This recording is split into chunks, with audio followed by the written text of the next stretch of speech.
घर किधर है? तेरा घर छोड़ो। तेरा घर किधर है? घर किधर है तेरा?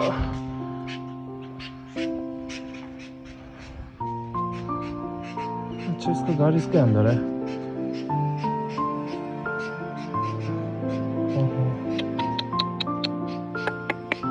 इसके घर इसके अंदर, इसका घर में रहते थे ना, इसको अपना घर में रहते थे। नीचे रहेगा तो फिर बिल्ली खा लेगा। ये इसका माल बहुत चिल्ला रहा है, इसका बच्चा नीचे गिर गया ना। घर यहीं है, अभी मिला था उनको।